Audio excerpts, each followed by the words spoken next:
সকালে ঘুম থেকে উঠেই তাড়াহুড়ো করে নাস্তা খেয়ে রেডি হয়ে নিলাম, কারণ আজকে আমরা একটা দাওয়াতে যাব। কিন্তু দাওয়াতের ওখানে অত বেশি ভিডিও করা হয়নি। ওখান থেকে আমরা যাচ্ছি রাজবাড়ি। দিনাজপুরের খুবই ফেমাস এই রাজবাড়ি। দিনাজপুরের বিখ্যাত কিছু জায়গার মধ্যে রাজবাড়িটাও অন্যতম। এখানে এসে অনেক আগে একবার এসেছিলাম, বাট এখানে এসে এখন মনে হচ্ছে যে অনেক পুরনো একটা জায়গা।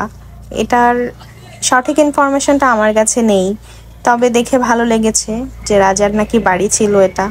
ছোটবেলায় ক্লাস 3-4-এ থাকতে তখন আম্মু আব্বু আমাকে নিয়ে এসেছিল এখানে।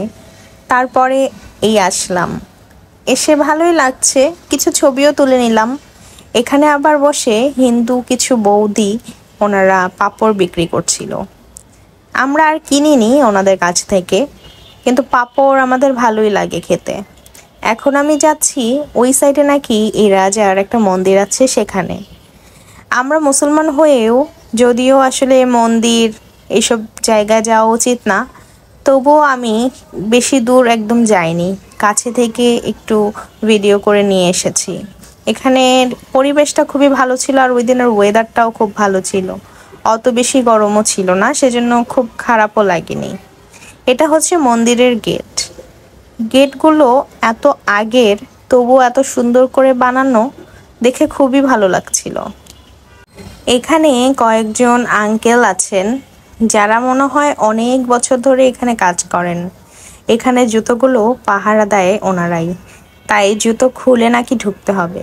ভিতরের আঙিনাটা বেশ সুন্দরী, দেখে ভালো লাগছিল, সাথে আবহাওয়াটাও খুব সুন্দর ছিল। এই বাড়িগুলোতে এখানে যারা দেখাশোনা করেন, পরিষ্কার করেন, তারাই নাকি থাকে। আমি জিজ্ঞেস করেছিলাম। এই মন্দিরে নাকি এখনো পূজা হয়, কিন্তু এখানে বেশ কিছু হিন্দুদের দেখলাম যে যারা কিনা ওখানে গিয়ে তারা হয়তো পূজা করছিল। আমি আসলে শিওর বলতে পারবো না। এখানে বেশ অনেকজনই আছে যে দেখতে আসছে, আমি জানি না তারা কোত্থেকে এসেছে। এটা হচ্ছে আসল যে মন্দিরটা সেখানে। কিন্তু এখানে আমি দেখেছি কিছু বোরকা পরা মেয়ে, তারাও এসেছিল দেখতে। তো সবাই আসলে এখানে আসে যেহেতু এটা অনেক আগের একটা প্রাচীন একটা বাড়ি, তাই সবাই দেখতে আসে। আর এই সাইডে কবুতরও পালে, সেই কবুতরগুলোর বাসা ওখানে বাসা বাঁধা। আমি চাচ্ছিলাম যে পুরো আঙিনাটা আপনাদেরকে ঘুরিয়ে ঘুরে দেখাতে, দেখেন, কিন্তু আমি অত বেশি আর ভিতরে যাইনি। ভিতরে নাকি আরো জায়গা আছে, তাই আমি চলে আসলাম।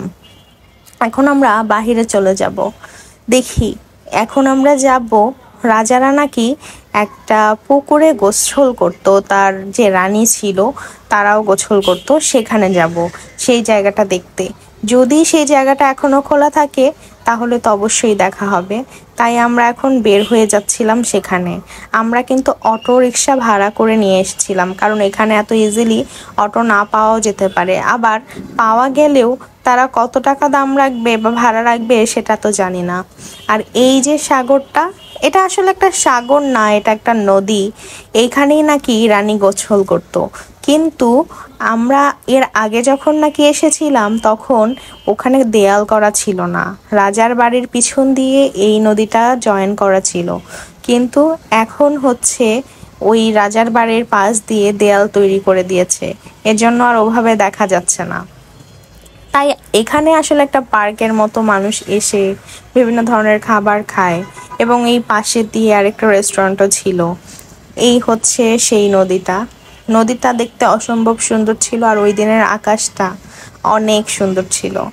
আমার খুব ভালো লেগেছিল ওই দিনের আকাশটা। আর আবহাওয়াটা একটু গরম হয়ে গিয়েছিল এই সময়ে, কিন্তু আমার ওভারঅল সব কিছু মিলিয়ে অনেক ভালো লেগেছে।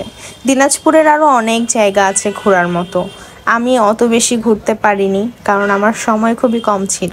তাই আজকে এক ফাঁকে এদিকে দাওয়াত খেতে এসে এই জায়গাটা ঘুরে গেলাম।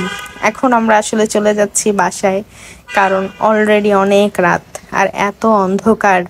এই অন্ধকারের মধ্যে যেতে কিন্তু ভয়ও লাগবে। তবুও আমরা আমাদের ভ্যানে যাচ্ছিলাম, আর আমরা এখন অটোতে আসিনি, ভ্যান গাড়িতে আসছিলাম। তো ভালোই লাগছিল সব কিছু মিলিয়ে। পরবর্তী ভিডিওতে দেখা হবে আপনাদের সাথে। ধন্যবাদ।